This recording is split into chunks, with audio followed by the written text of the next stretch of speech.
Good morning students. आज की इस क्लास में हम अगस्त के फर्स्ट वीक के करंट अफेयर्स डिस्कस करेंगे, 1 to 5 अगस्त 2023 के। So let's begin.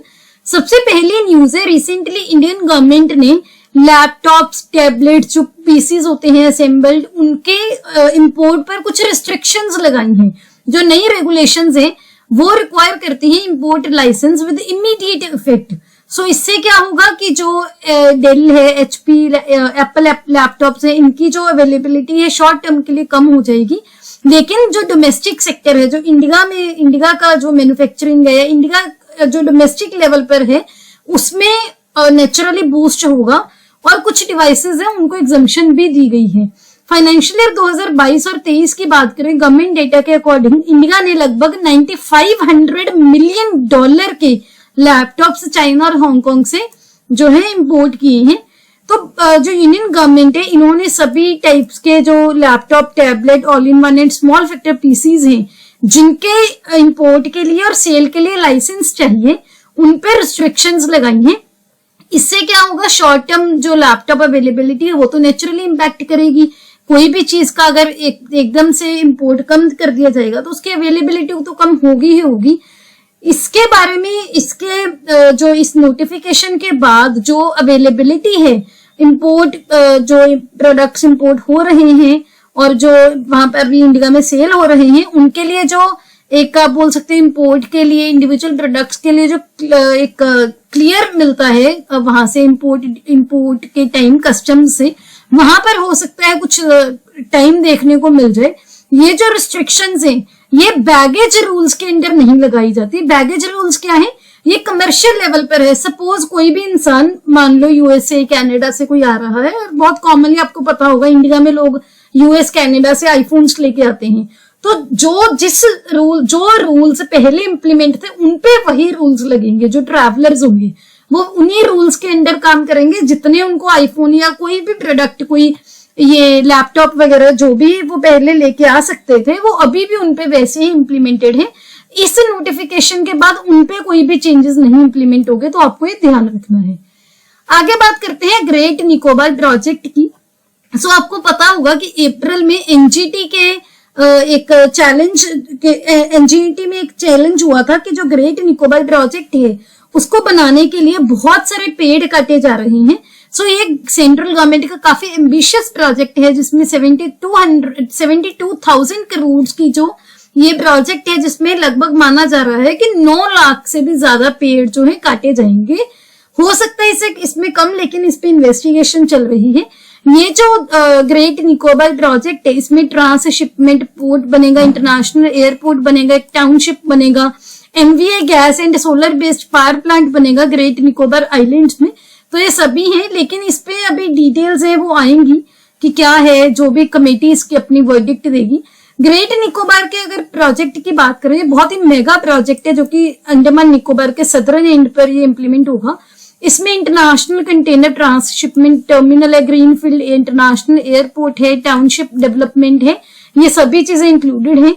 NITI Aayog की रिपोर्ट के अकॉर्डिंग जो प्रपोज्ड पोर्ट है, इससे क्या होगा, जो ग्रेट निकोबार को रीजनल और ग्लोबल लेवल पर मैरिटाइम इकोनॉमी में बहुत सिग्निफिकेंट पोजीशन मिल जाएगी। क्यों? क्योंकि जो इसकी पोजीशन है ऑलमोस्ट इक्वल है साउथ वेस्ट में जो कोलंबो है वहां से, और मलेशिया का जो पोर्ट क्लांग है, और सिंगापुर है जो साउथ ईस्ट में वहां से, और जो east west international shipping corridor है वहां से भी जो इसकी पोजीशनिंग है काफी क्लोज है। तो ये काफी सिग्निफिकेंट रहेगा। वर्ल्ड के जो शिपिंग ट्रेड पासिस है वहां से भी ये काफी बोल सकते हो कि यहाँ से पास करते हैं, तो ये काफी इंपॉर्टेंट है। इसकी अगर थोड़ी सी ज्योग्राफी देखें अंडमान एंड निकोबार आइलैंड्स की, आप यहाँ पर देख सकते हैं। यहाँ पर पोर्ट ब्लेयर है जो अंडमान इसकी कैपिटल है। ये अंडमान आइलैंड्स है, यहाँ पर निकोबार आइलैंड्स है जिसमें कार निकोबार है, तरासा है, काटचल है, लिटिल निकोबार है, ग्रेट निकोबार है, नैनकोवी है, इसके बाद बम्बोका है। अंडमान आइलैंड्स में नॉर्थ अंडमान, मिडल अंडमान और लोअर अंडमान, इसके बाद सेंटिनल आइलैंड्स हैं, लिटिल अंडमान है, और सेडल पीक है।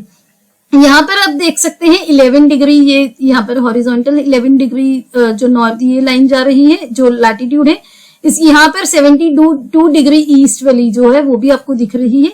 इसके जो रिलेटेड 8 डिग्री, 9 डिग्री और 10 डिग्री चैनल्स बहुत कॉमनली एग्जाम्स में पूछे जाते हैं, आपको वो पता होना चाहिए। 8 डिग्री चैनल क्या है? जो मिनिकॉय आइलैंड्स को मालदीव्स से सेपरेट करता है। 9 डिग्री चैनल क्या है? लक्षद्वीप को मिनिकॉय से सेपरेट करता है। जो 10 डिग्री चैनल है वो क्या करता है? अंडमान आइलैंड्स और निकोबार आइलैंड्स को एक दूसरे से सेपरेट करता है। और ये आपको पता है कि ये बे ऑफ बंगाल में, बे ऑफ बंगाल के रीजन में है। यहाँ पर आप देख सकते हैं बंगाल की खाड़ी है, यहाँ पर इंडियन ओशियन है, यहाँ पर अंडमान सी है। ये सारी जो ज्योग्राफी है आपको इसके रिलेटेड पता होनी चाहिए। आगे बात करते हैं, इंडिया में पहली बार इंडेंजर्ड हिमालयन वल्चर की कैप्टिविटी में ब्रीडिंग हुई है। कैप्टिविटी क्या होता है? फॉर एग्जाम्पल जू है कोई, तो वो क्या है? उनका नेचुरल हैबिटेट नहीं है, वो कैप्टिविटी में है। वहां पर जो भी एनिमल्स हैं, जो बर्ड्स हैं, वहां पर उनकी ब्रीडिंग की गई है। जो हिमालयन वल्चर है इसको नियर थ्रेटेंड की कैटेगरी में रखा गया है, IUCN की जो रेड लिस्ट है वहां पर। इसके अलावा आपको क्या ध्यान रखना है कि जो हिमालयन वल्चर है बहुत ही कॉमन विंटर माइग्रेंट है। विंटर माइग्रेंट सर्दियों में ये हिमालय से इंडिया के प्लेन्स में माइग्रेट हो जाता है, वैसे ये हाई हिमालयस में रहता है। जो इसकी सक्सेसफुल ब्रीडिंग की डिटेल्स है वो रिसेंटली एक पेपर में भी पब्लिश हुई है, breeding of Himalayan vulture Gyps himalayensis Hume 1869। हाँ, ये आपके लिए इतना इंपॉर्टेंट नहीं है। सो अगर इसके बारे में आप देखो कि जो बॉम्बे नेचुरल हिस्ट्री सोसाइटी है, उन्होंने 4 vulture conservation and breeding centres हैं वो इस्टेब्लिश किए थे। कहाँ? एक तो हरियाणा के पिंजौर में, दूसरा मध्य प्रदेश के भोपाल में, तीसरा असम के रानी में और चौथा वेस्ट बंगाल के राजाभात खवा में। तो ये जो आप बोल सकते हो सेंटर्स हैं, यहाँ पर white rumped vulture, slender billed vulture और इंडियन वल्चर, इन सभी की ब्रीडिंग होगी। ये जो अनप्रेसिडेंटेड स्केल और जो डिक्लाइन हो रहा है इतनी स्पीड से वल्चर की पॉपुलेशन से, इसी की वजह से जो तीनों रेजिडेंट जिप्स वल्चर स्पीशीज है इनकी अभी इनको क्रिटिकली इंडेंजर्ड स्पीशीज में जो है कैटेगराइज किया गया है। जो अभी मैंने 3 आपको ये बताए हैं, slender billed vulture, white rumped vulture, Indian vulture जो है तीनों। आगे बात करते हैं, रिसेंटली राजस्थान, यूपी और गोवा के कुछ प्रोडक्ट्स को GI टैग मिला है। कौन कौन से? टोटल 7 प्रोडक्ट हैं जो पूरे इंडिया से जिनको रिसेंटली मिला है। एक तो है जालेसर धातु शिल्प जो कि मेटल क्राफ्ट है, गोवा का मानकुराद मैंगो है, गोवा की बेबिनका है, उदयपुर की कोफ्तगरी मेटल क्राफ्ट है, बीकानेर की कशीडकरी क्राफ्ट है, जोधपुर की बंदेज क्राफ्ट है और बीकानेर की उस्तकला क्राफ्ट है। इसके बारे में भी यहाँ पर आप देख सकते हैं। जालेसर धातु शिल्प जो है गोवा की मंकुराड मैंगो है, गोवा की बेबिनका है, उदयपुर की कोफ्तगरी मेटल क्राफ्ट है, बीकानेर की कशीडकरी क्राफ्ट है, जोधपुर की बंदेज क्राफ्ट है, बीकानेर की उस्तकला क्राफ्ट है। ये सभी जिनको टैग मिला है, ये जो टैग है इनको geographical indication registry Chennai based है, उन्होंने दिया है। इसके बारे में आपको ये भी पता होना चाहिए कि जो जालेसर है, थोड़ा थोड़ा हम पढ़ते हैं इसके बारे में। जालेसर धातु शिल्प है, ये जालेसर यूपी के इटार डिस्ट्रिक्ट में है, जो कि मगध किंग जरसंधा की राजधानी भी थी, जहां पर 1200 से भी ज्यादा छोटे छोटे यूनिट्स हैं जो जालेधर धातु शिल्प में एंगेज्ड है। और यहाँ पर डेकोरेटिव मेटल क्राफ्ट और ब्रास वेयर भी बनाया जाता है जो काफी फेमस है। गोवन बेबिनका की अगर बात करें, ये एक टाइप की पुडिंग है, डेजर्ट है, ट्रेडिशनली इंडो पोर्टुगीज डेजर्ट है जिसको क्वीन ऑफ गोवन डेजर्ट भी बोला जाता है। अगर बात करें गोवा मंकुरड मैंगो की, पोर्टुगीज ने इस मैंगो को मालकोराडा का नाम दिया था, जिसका मतलब होता है पुअर कलर्ड, और टाइम के साथ इसका नाम रख दिया था मानकुराद आमू। आमू मीन्स मैंगो कोंकणी लैंग्वेज में। राजस्थान के जो 4 डिफरेंट क्राफ्ट हैं, जिसमें उदयपुर का कोफ्तगरी मेटल क्राफ्ट एक है। डिटेल्स के अकॉर्डिंग अगर देखें, उदयपुर के कोफ्तगरी मेटल क्राफ्ट्समैन इस एंशिएंट आर्ट को प्रैक्टिस करते हैं ऑर्नामेंटल वेपनरी बनाने के लिए। जो वेपन्स होते हैं, हथियार होते हैं, जो कि they are ornamented a very complicated process, जिसमें डिजाइन, हीटिंग और फिर कूलिंग ये सभी एक दूसरे के साथ मिलकर करते हैं, जिसमें गोल्ड और सिल्वर वायर्स को भी यूज किया जाता है, मेटल प्रेसिंग एंड फ्लैटरिंग किया जाता है स्मूथ सरफेस में, जिसके लिए मूनस्टोनर यूज होता है और फिर पॉलिशिंग यूज होती है। राजस्थान का जो दूसरा प्रोडक्ट है बीकानेर की कशीदाकारी craft. Kashidakari work is done majorly on the objects which are associated with marriage, जिसमें गिफ्ट आइटम्स हो गए, मिरर वर्क जिसमें किया जाता है। उसके बाद है बंदेज क्राफ्ट जोधपुर की, ये भी राजस्थानी की टाई एंड डाई की आर्ट है। टाई एंड डाई क्या है, अगर आपने दुपट्टा वगैरह देखे हो बहुत ही सुंदर, उनको ऐसे बांध के जो है डाई किया जाता है, टाई एंड डाई मेथड बोलते हैं। उसी मेथड को जोधपुर का जो बंदेज क्राफ्ट है उसी टाई एंड डाई मेथड को यूज करके होता है, जिसको जीआई टैग मिला है। बीकानेर का उस्तकला क्राफ्ट है जो कि गोल्ड नक्शी काम के लिए या गोल्ड मनौती काम के लिए फेमस है, जहां पर गोल्डन कलर काफी प्रोमिनेंट यूज होता है, तभी इसका नाम है। इसी वजह से इस जो क्राफ्ट है काफी लंबा टाइम चलती है। Geographical indication of goods registration and protection act 1999 के अंदर जो प्रोडक्ट्स हैं, गुड्स हैं, उनकी रजिस्ट्रेशन एंड बेटर प्रोटेक्शन होती है ज्योग्राफिकल इंडिकेशंस की relating to the goods in India. ये कौन गवर्न ये डायरेक्ट करता है, WTO का एक एग्रीमेंट है on the trade related aspects of intellectual property rights, जिसको इन शॉर्ट ट्रिप्स बोला जाता है। ये टैग 10 सालों के लिए वैलिड है, जिसके बाद इसको रिन्यू भी किया जा सकता है। आगे बात करते हैं, तमिलनाडु के रिसेंटली 4 प्रोडक्ट्स को जीआई टैग मिला है। कौन कौन से, एक तो है जदेरी नमकट्टी, ये क्या है, क्ले की स्टिक्स हैं जिसमें व्हाइट कलर किया जाता है, विद व्हाइट कलर फिंगर्स, उंगलियों की तरह शेप होती है और बहुत ही स्मूथ टेक्सचर होता है, जो कि जदेरो तिरुमान के द्वारा जो बनाया गया था, जिसको नामकट्टी बोलते हैं। आगे है चेदी बुट्टा साड़ी, जो कि एक हैंडलूम साड़ी है, जिसको आर्ट सिल्क और कॉटन के मिक्स फैब्रिक को यूज करके बनाया जाता है, जहां पर प्लांट्स और फ्लावर के मोटिव्स यूज किए जाते हैं, यानी कि उसका जो स्ट्रक्चर है प्लांट्स के जैसे बना दिए, पेंट कर दिया, फ्लावर्स बना दिए। कहां पर, साड़ी के बॉर्डर और पल्लू पर स्किल्ड सौराष्ट्र वीवर्स होते हैं जो इसकी वीविंग करते हैं। कहां पर ये है, ये तमिलनाडु के तिरुवल्ली के वीरावनल्लूर टाउन है, वहां से ये है। उसके बाद है कन्याकुमारी की मट्टी बनाना, ये ट्रेडिशनली टेबल बनाना है जिसकी काफी मेडिसिनल वैल्यू है, काफी फ्रेग्रेंस इसकी अच्छी है, स्वीट है विद सब acid flavour and powdery nature है। ये तमिलनाडु के कन्याकुमारी डिस्ट्रिक्ट से है। नेक्स्ट हम बात करते हैं अमृत वृक्ष आंदोलन ऐप की। ये बेसिकली अभी असम की गवर्नमेंट ने एक वेब पोर्टल और ऐप लॉन्च की है। इसका एम क्या है, एक दिन में यानी कि 17 सितंबर 2023 को एक दिन में 1 करोड़ सैपलिंग्स लगाएंगे, छोटे छोटे जो पौधे लगाएंगे, और एक माइलस्टोन अचीव करेंगे असम के efforts to boost the green economy and जो अभी ग्लोबल वार्मिंग इतनी हो रही है उसके अगेंस्ट फाइट में कि हम कंट्रीब्यूट कर रहे हैं। जो भी इंडिविजुअल्स अमृत वृक्ष आंदोलन में रजिस्टर करेंगे पोर्टल में या ऐप में, और वो अपनी जियो टैग्ड फोटोग्राफ अपलोड करेंगे सैपलिंग्स को लगाते हुए, उसको 100 रुपए का अवार्ड मिलेगा उनके बैंक अकाउंट में। और एक एम रखा गया है कि ज्यादा से ज्यादा जो लोग हैं ट्री प्लांटेशन ड्राइव में पार्टिसिपेट करें। इसके लॉन्च की यहाँ पर आप पिक्चर भी देख सकते हो। आगे बात करते हैं यूनिफॉर्म सिविल कोड, जो काफी टाइम से न्यूज में चल रहा है। So uniform civil code actual में है क्या? यूनिफॉर्म सिविल कोड एक कलेक्शन है लॉज की।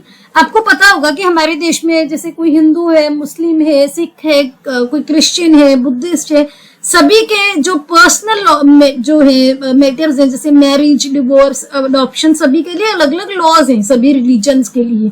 सो यूनिफॉर्म सिविल कोड का यही एम है कि कोई भी इंसान किसी भी रिलीजन से जो वो बिलोंग करता हो, सभी पे कॉमन एक सेम जो सिमिलर लॉज एप्लीकेबल होंगे। इनका पर्पस एक यही है कि जो डाइवर्स पर्सनल लॉज है उनको रिप्लेस किया जाएगा एक कॉमन सिविल कोड से। जी भारत के जो कॉन्स्टिट्यूशन है, इंडिया का जो संविधान है, उसके डीपीएसपी के आर्टिकल 44 में भी ये चीज लिखी हुई है कि state shall endeavour to secure for its citizens a uniform civil code throughout the territory of India. तो ये कुछ बेसिक पॉइंट्स से आपको पता होना चाहिए, क्योंकि काफी टाइम से न्यूज में था, कई बार क्वेश्चन आ जाता है इससे। आगे बात करते हैं, रिसेंटली जी रोहिणी कमीशन ने रिपोर्ट सबमिट की है ऑलमोस्ट 6 सालों बाद। 2017 में जी रोहिणी कमीशन बनाया गया था। इनिशियली इसका जो टारगेट था कुछ ही हफ्तों में था रिपोर्ट सबमिट करने का। इसका काम क्या था कि जो ओबीसीज हैं, अदर बैकवर्ड क्लासेस हैं, उनकी सब कैटेगराइजेशन करने के लिए।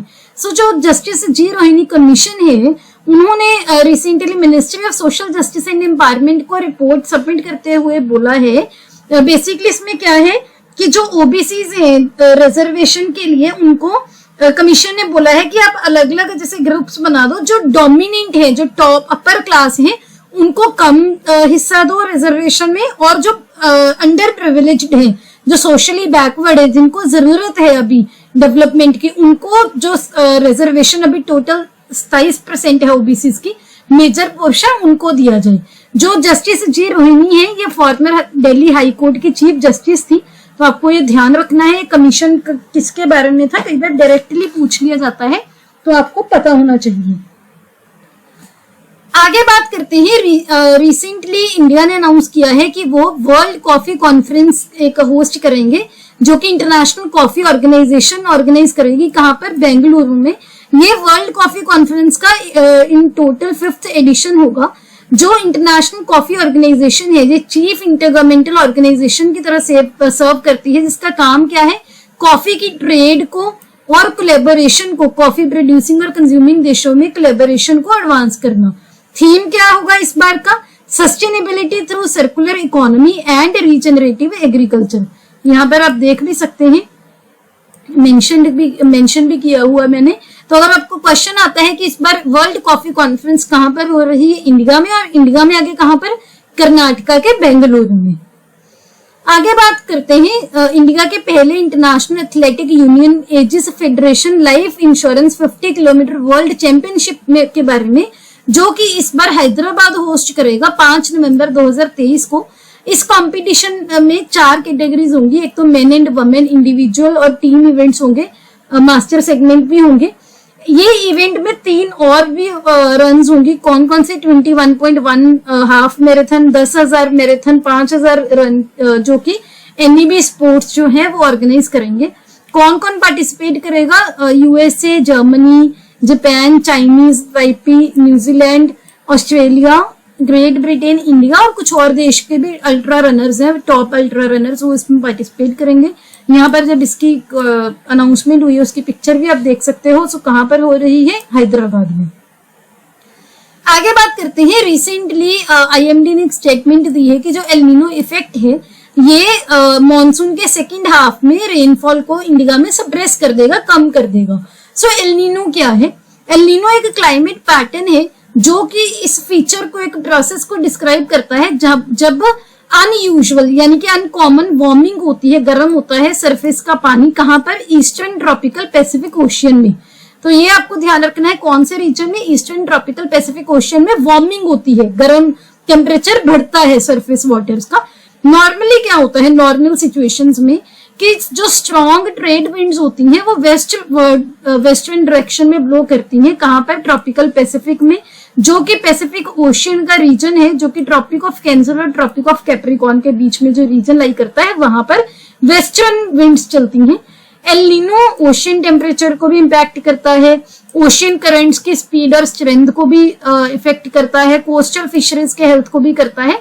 बेसिकली क्या होता है, जब ईस्टर्न ट्रॉपिकल पैसिफिक ओशियन का टेम्परेचर बढ़ जाता है तो उसकी वजह से जो साउथ अमेरिका है वहां पर तो रेनफॉल बहुत ज्यादा बढ़ जाती है, लेकिन जो इंडोनेशिया है, ऑस्ट्रेलिया है, वहां पर जैसे ड्रॉट्स, जो सूखा होता है वो होता है।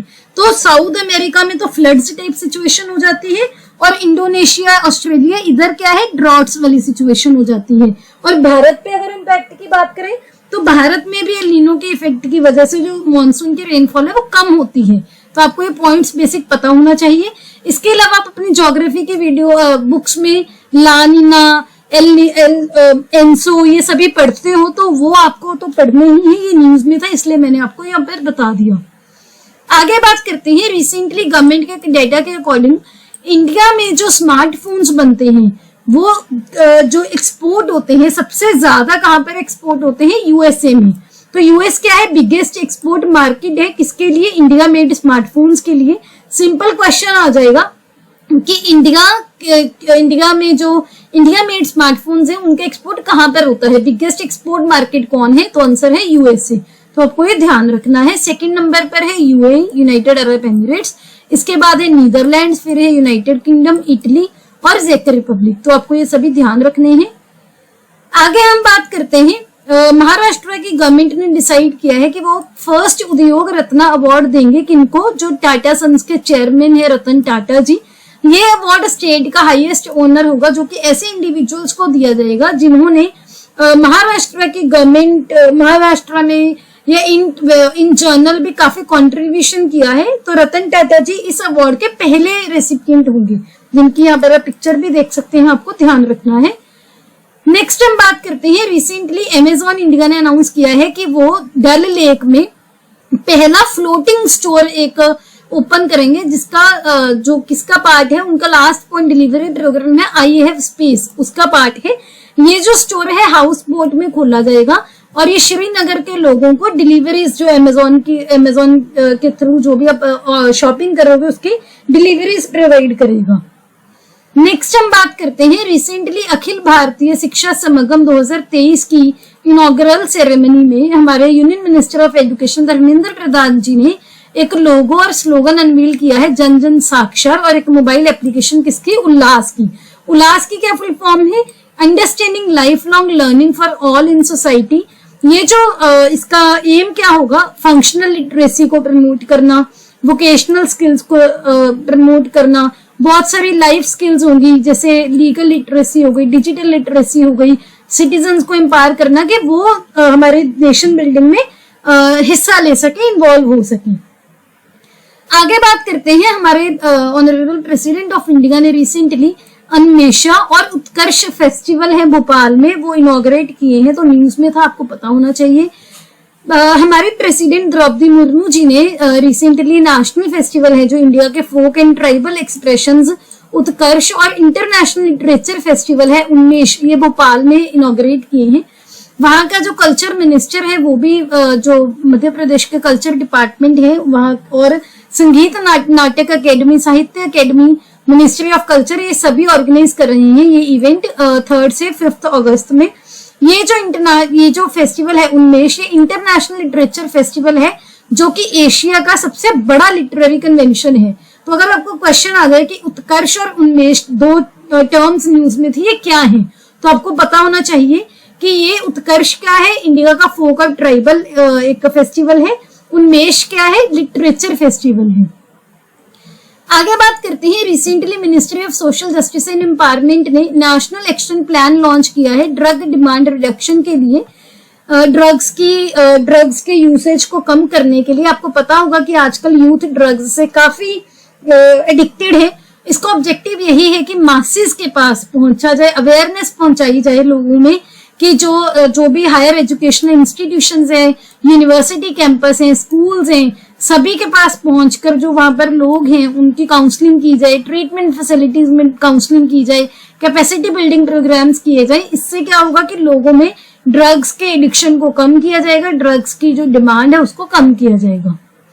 आगे बात करते हैं राष्ट्रीय वायुश्री योजना की, जो कि ministry of social justice implement उन्होंने किया है अगस्त 2023 में। इसका ऑब्जेक्टिव क्या है, जो सीनियर सिटीजन्स हैं, जो किसी भी एज रिलेटेड डिसेबिलिटी या फिर कोई असिस्टेड लिविंग डिवाइसेस से जो कोई भी एज रिलेटेड डिसेबिलिटी या कोई बीमारी से सफर कर रही हैं, उनको असिस्टेड लिविंग डिवाइसेस दें, सो दैट वो अपनी उन डिवाइसेस की हेल्प से अपनी लाइफ नॉर्मल ढंग से बॉडीली फंक्शंस कर सकें और नॉर्मल ढंग से थोड़ा जी सकें, उनकी रिस्टोर हो नॉर्मेलिटी। आगे बात करते हैं, रिसेंटली मध्य प्रदेश की गवर्नमेंट ने यूनाइटेड नेशंस पॉपुलेशन फंड के साथ कोलैबोरेशन करके एक artificial intelligence powered chatbot introduce किया है जिसका नाम है just ask. Just ask initiative का या चैटबॉट का प्राइमरी गोल क्या है कि जो भी सोशल इश्यूज हैं, कोई sexual and reproductive health and rights हैं, जो उनके बारे में एक्यूरेट, सही और एक्सेसिबल इंफॉर्मेशन दी जाए, जो कि बेसिकली एडोलेसेंट्स को और यंग एडल्ट्स को टारगेट करेगा। एडोलेसेंट कई एक्ट्स के अकॉर्डिंग 14 से 18 साल वाले लोगों को माना जाता है, कई एक्ट्स के अकॉर्डिंग 15 से 18 साल के लोगों को माना जाता है, और यंग एडल्ट्स जो हो गए, एडल्ट होते हैं 18 ईयर्स के जो हो जाए, उसके बाद जो यंग है, कम एज के एडल्ट्स हैं, उनको ये हेल्प करेगा, इंफॉर्मेशन प्रोवाइड करेगा।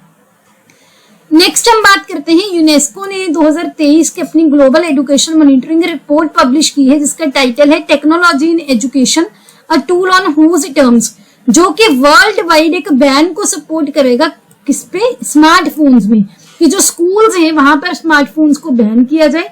जहां पर टेक्नोलॉजी आपकी लर्निंग आउटकम्स को इम्प्रूव नहीं करती बल्कि बच्चों पर इसके नेगेटिव इफेक्ट होते हैं। तो यही इस रिपोर्ट के अकॉर्डिंग है कि हम वर्ल्ड वाइड बैन को सपोर्ट करते हैं। हमने अभी प्रीवियस वीक्स में डिस्कस भी किया था कि जैसे नीदरलैंड में रिसेंटली जो है स्मार्टफोन के यूसेज में क्लासरूम्स में 2024 से वो बैन लगाएंगे। उसके बाद हमने डिस्कस किया आज ही कि चाइना अभी स्मार्टफोन के यूसेज को बच्चों में लिमिट कर रहा है। तो अभी पूरे दुनिया में इस चीज को जो है देखा जा रहा है, इसको कंसीडर किया जा रहा है कि जो स्मार्टफोन्स का यूसेज है ये बच्चों को काफी इम्पैक्ट करता है। नेक्स्ट बात करते हैं ओसिरिस रेक्स की, जो कि नासा का स्पेसक्राफ्ट मिशन है, जो कि एस्टेरॉइड है, बेनू नाम का एस्टेरॉइड, उसका नियर अर्थ एस्टेरॉइड को स्टडी करेगा। ये जो ओसिरिस रेक्स है ये अभी रिसेंटली वापस आ रहा है, तभी ये न्यूज में था। ओसिरिस की क्या फुल फॉर्म है? Origin spectral interpretation resource identification security regolith explorer. तो ओसिरिस आरई की ये फुल फॉर्म है, जो कि यूएसए का पहला स्पेसक्राफ्ट है जो कि किसी एस्टेरॉइड से सैंपल कलेक्ट करेगा। तो करेंटली अपनी रिटर्न जर्नी पे है, तभी ये न्यूज में था। नेक्स्ट बात करते हैं थुरैया हामिद अल शामी की, जो कि international financial relations and organisation department की डायरेक्टर हैं यूएई की मिनिस्ट्री ऑफ फाइनेंस की। इनको जो न्यू ब्रिक्स का न्यू डेवलपमेंट बैंक है उसके बोर्ड ऑफ डायरेक्टर्स और कॉन्स्टिट्यूएंसी डायरेक्टर के मेंबर एक इलेक्ट किया गया है। इनकी अपॉइंटमेंट के बाद मल्टीलेटरल बैंक में ये पहली एमिरेती और पहली अरब वमेन बनी है जो कि इस डायरेक्टर पोजीशन इनको मिली है, जिनकी आप यहाँ पर पिक्चर भी देख सकते हैं। ऐसी एग्जांपल्स आपको वमेन एम्पावरमेंट के रिलेटेड आपको ऐसे आ गया, कोई क्वेश्चन आ गया कि अभी कितनी प्रोग्रेस है वमेन की सोसाइटल पोजीशन में, वहां पर कोट कर सकते हैं। आगे बात करते हैं भूटान की। भूटान ने रिसेंटली रुबेला की सक्सेसफुल एलिमिनेशन अनाउंस की है। तो रुबेला क्या है? रुबेला को जर्मन मीजल्स के नाम से भी जाना जाता है, जो चेचक होता है, स्मॉल पॉक्स है, मीजल्स है, यही सिमिलर ये एक फैमिली की डिजीजेस है। रुबेला एक बहुत ही खतरनाक जनरली जो माइल्ड वायरल इन्फेक्शन है जो कि बच्चों में और यंग अडल्ट्स में होती है। ये रुबेला वायरस से होती है जो कि सिंगल स्ट्रैंडेड आरएनए वायरस है, तो आपको ये ध्यान रखना है। नेक्स्ट बात करते हैं बेंगलुरु की, जो कि भारत का ऐसा पहला शहर बन गया है जिसने वर्ल्ड सिटीज कल्चर फोरम को ज्वाइन किया है।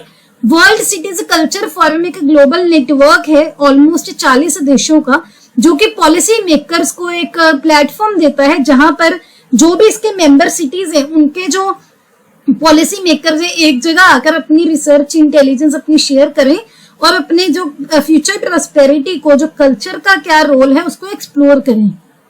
आगे बात करते हैं केरला यूनिवर्सिटी में रिसेंटली नीति आयोग से 10 करोड़ की ग्रांट से जो है एक इंडिया का पहला Atal incubation centre in fisheries establish होगा। ये जो ग्रांट है ये इनोवेशन और टेक्नोलॉजिकल एडवांसमेंट के कल्चर को फोस्टर करने के लिए दी गई, जिसका प्राइमरी ऑब्जेक्टिव क्या है कि जो फिशरीज इंडस्ट्री है उसकी प्रोग्रेस को प्रमोट करना, उस जो इस फिशरी सेक्टर है उसमें स्टार्टअप्स हैं, इनोवेटिव इनिशिएटिव्स को सपोर्ट करना, एनकरेज करना। आगे बात करते हैं रिसेंटली चाइना और यूनाइटेड अरब एमिरेट्स की एयर फोर्सेस ने फास्ट ज्वाइंट ट्रेनिंग शील्ड 2023 के ज्वाइन करने के लिए अनाउंसमेंट की है। मिनिस्ट्री ऑफ नेशनल डिफेंस ने अनाउंस किया है कि एयर फोर्सेस चाइना की और यूएई की एयर फोर्सेस एक ज्वाइंट ट्रेनिंग एक्सरसाइज कंडक्ट करेंगे। कहां पर? चाइना में। इस एक्सरसाइज का नाम क्या है? फाल्कन शील्ड 2023, जो कि पहली ज्वाइंट ट्रेनिंग होगी चाइना और यूएई की एयर फोर्सेस में। तो तभी क्योंकि ये फर्स्ट टाइम हो रही है और भी इंपॉर्टेंट हो जाती है। आगे बात करते हैं स्पेसएक्स कंपनी का जो फाल्कन है हेवी रॉकेट है, इसने सक्सेसफुली जुपिटर 3 नाम का ब्रॉडबैंड कम्युनिकेशन सैटेलाइट लॉन्च किया है। ये जो सैटेलाइट है मैक्सर टेक्नोलॉजी के द्वारा बनाया गया है, जो कि लार्जेस्ट कमर्शियल कम्युनिकेशन सैटेलाइट है आज तक का, जो कि यूएसए के अमेरिका के नियरली 80% पॉपुलेशन को Hughes net satellite internet services provide करेगा। आगे बात करते हैं लोकमान्य तिलक नेशनल अवार्ड की, जो कि रिसेंटली हमारे माननीय प्रधानमंत्री नरेंद्र मोदी जी को दिया गया है 1 अगस्त को, जब जो लोकमान्य तिलक हैं बाल गंगाधर तिलक, उनकी जो डेथ एनिवर्सरी होती है। कहां पर ये अवार्ड दिया गया है? पुणे में। ये अवार्ड 1983 में तिलक स्मारक मंदिर ट्रस्ट ने स्टार्ट किया था। हर साल 1 अगस्त को उन लोगों को दिया जाता है जिन्होंने हमारे देश की प्रोग्रेस में कोई डेवलपमेंट में कंट्रीब्यूट किया हो, बहुत एक्स्ट्राऑर्डिनरी और रिमार्केबल कंट्रीब्यूशन। नेक्स्ट बात करते हैं मनोज बाजपेयी की। एक हेडलाइनर है जोरम, इनको 2 अवार्ड्स मिले हैं डरबन इंटरनेशनल फिल्म फेस्टिवल में। उस फिल्म से एक स्टील की यहाँ पर पिक्चर भी आप देख सकते हैं, मनोज बाजपेयी है। मनोज बाजपेयी को बेस्ट एक्टिव ट्रॉफी मिली है और फिल्म के जो सिनेमेटोग्राफ है पीयूष पुती, उनको ये अवार्ड मिला है बेस्ट सिनेमेटोग्राफी के लिए। अब बात करते हैं इंपॉर्टेंट डेज की। सबसे पहले तो 1 से 7 अगस्त ये जो वीक है, इस वीक में वर्ल्ड ब्रेस्ट फीडिंग वीक 2023 मनाया जा रहा है। इसका थीम क्या है इस बार का? Let's make breast feeding and work.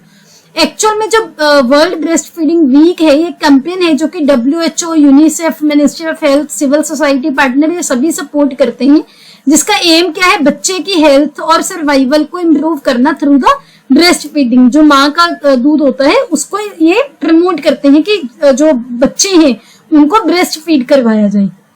आगे बात करते हैं वर्ल्ड वाइड वेब डे की, जो कि 1 अगस्त को मनाया जाता है। इस दिन को सेलिब्रेट किया जाता है जो www आप पढ़ते हो वर्ल्ड वाइड वेब है, वहां पर ब्राउज करके आप बहुत वाइड वैरायटी इंफॉर्मेशन आप फ्री ऑफ कॉस्ट जो देख सकते हो, उसको सेलिब्रेट करता है। www क्रिएट किया गया था English computer scientist Tim Berners Lee के द्वारा 1989 में। आगे है वर्ल्ड लंग कैंसर डे, ये भी 1 अगस्त को मनाया जाता है। इस दिन ये जो डे है लंग कैंसर के कॉजेज और ट्रीटमेंट के बारे में अवेयरनेस रेज करने के लिए बनाया जाता है, और जो सफिशिएंट रिसर्च कम है, उसकी कमी है लंग कैंसर के लिए, उसके इश्यू को हाईलाइट करता है। और इस बार का थीम था क्लोज द केयर गैप। 1 अगस्त को ही मुस्लिम वुमेन्स राइट डे भी मनाया जाता है। ये union ministry of minority affairs India में सपोर्ट करती है, जो कि जिस दिन हमने ट्रिपल तलाक के अगेंस्ट लॉ इनैक्ट किया था 2019 में, 1 अगस्त 2019 को ये इसको कमेमोरेट करता है। इस लॉ ने जो ट्रिपल तलाक की माल प्रैक्टिस है उसको एक क्रिमिनल ऑफेंस बनाया था। ये हमारे सोशल मीडिया के यूजर नेम है, इनके लिंक आपको डिस्क्रिप्शन में मिल जाएंगे। ये टेलीग्राम का यूजर नेम है, इसका भी लिंक डिस्क्रिप्शन में मिल जाएगा, जहां पर आपको बिल्कुल फ्री ऑफ कॉस्ट PDF भी मिल जाएगी। अगर आपको ये वीडियो अच्छी लगी please hit the like button, अपने दोस्तों के साथ वीडियो को शेयर कीजिए। Don't forget to subscribe to my channel. See you on Monday at 8 o'clock. Have a nice day.